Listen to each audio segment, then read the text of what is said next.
Elliot here from the Bear Pit TV, bringing you your preferred 11 for tonight's game against Watford. I'm in my mate's kitchen because I'm already in Stoke, but I'm going to bring you our team following on from the Chelsea defeat, where we gave it a real good go. Chelsea in the end were too good. We made too many defensive errors, and we've also got, going into this game against Watford now, we've got this situation with Sobby and also Boney already off to the African Cup of Nations, where at the same time we've got John Walters as a doubt, as well as Mama Diouf, whether he'll actually still be able to play or not. We've got Lee Grant for this game still, thank God, because we'd be knackered if we didn't, and there's still talks rumbling on whether when we'll sign him, because it seems like a matter of when and not if now, as we seem to have agreed a 1.2 million deal. Going into the game against Watford, I feel quite positive. We've got Marko Arnautovic back. He's finally finished that 3-game ban that he occurred just so conveniently over the Christmas period, where we could have done with him, but at the end of the day there was nothing we could do about it once he got sent off for that game against Southampton.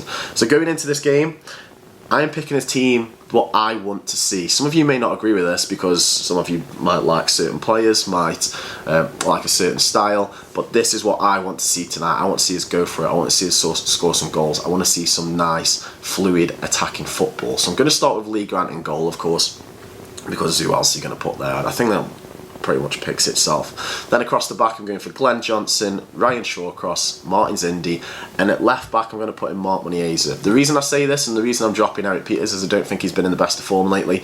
I don't think he's deserved of a place in the team just out of right. Mark Muniesa came in and had some brilliant games. One of his greatest games was against Watford in the away fixture earlier in the season, and for me I think Eric Peters just needs that kick up the arse to remind him that there is someone there who can also play in his position. Mark Muniesa can do that job, we know that, and he's great technically. And for me, I think it's time Eric Peters had a little bit of a break out of the side. I think Mark Muniesa can come in and do a job, and we just need to remind Eric, that you can't just take that place for granted. You need to put in his performances, because at the past few games he's not been at the races for me. So in midfield I'm going to play a defensive midfield, well not defensive but central midfield two of Glenn Whelan and Ibrahim Afellay. Now Afellay been back and he's played a bit more advanced in this, but from last season we know he can play in that deeper position. He'll be the more attacking of the two, of course, and Glenn Whelan will be more defensive and come back into the side. For me, Charlie Adam didn't have the greatest of games against Chelsea. He gave the ball away numerous times.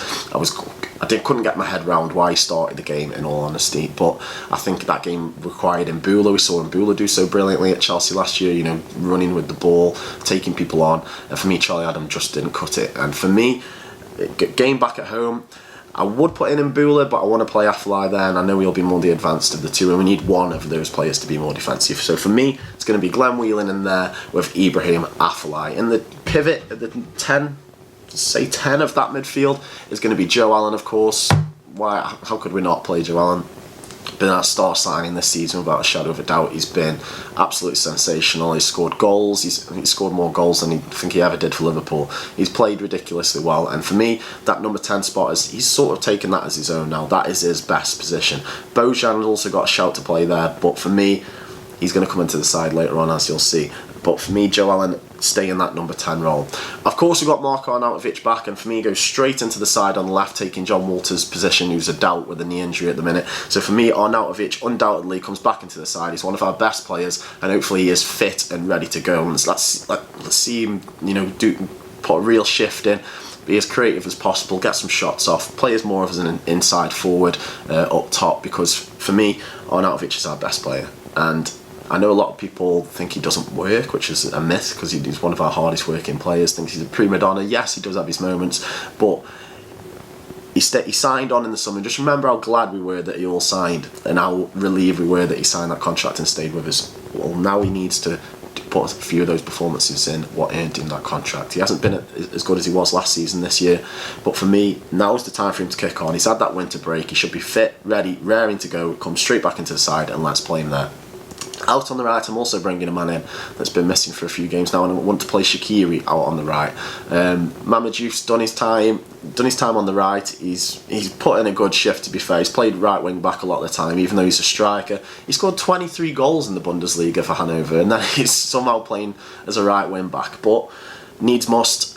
He did play very well in that position. He did do he did a job, and for some games he was probably one of the best players on the pitch in those performances where we were winning games playing that formation. But for me, he's going off to the African Cup of Nations very soon. No one's still 100% whether he's here or not for tonight, but we've tried to do our best to keep him there. But for me, we're going to be losing him for the rest of the month. We may as well bed in players who are going to be playing for the rest of the month. And for me, Shaqiri plays on the right. Great set piece taker. He's going to whip some balls in. He's creative. It's great when he's got Arnautovic on one and Shaq on the other. They can both switch. They're both adept at playing on either wing. And for me, that's who fills on the right. Now, up front, I don't think this game requires Peter Crouch. We're not playing away from home. We're not playing one of the best sides in the league to hold it up. For me, although Crouch, he did fantastically. He scored a goal in the last game. There's a debate going on at the moment whether he should have a new contract renewal or not, because he's coming up to the end of his contract. He is 35 years old, and I'm still a bit undecided on what I'd personally do in that situation. Probably keep him on just as an option, but I don't think he should be starting games for us into the coming season. For me, I want to play Bojan up top. I want him to play the sort of false nine role. We've got Arnautovic on one wing, we've got Shaqiri on the other, we've got Joe Allen who can support, Afellay midfield. I want to see that attacking, creative side. I want to see us go at teams like we did against Manchester City, Manchester United and Chelsea in the previous festive season. I want to see free-flowing football. I want to see us tear Watford apart, who've not been so great in the Premier League this season. And for me, that is my side. So I'll run back through it for you again. That's Lee Grant in goal. Glenn Johnson at right back with Bruno Martins, Indian Shawcross at centre back, Mark Monier's a left back, Whelan and Afellay and the sitting of the two midfielders with Joe Allen in front of them, Shaqiri on the right, Arnautovic on the left and Bojan up top. That is my preferred 11. Do let me know in the comments if you agree, do let me know if you disagree, you think I'm completely wrong, do let us know. Like if you have enjoyed the video and subscribe if you're new, and thank you for watching, and hopefully we win tonight.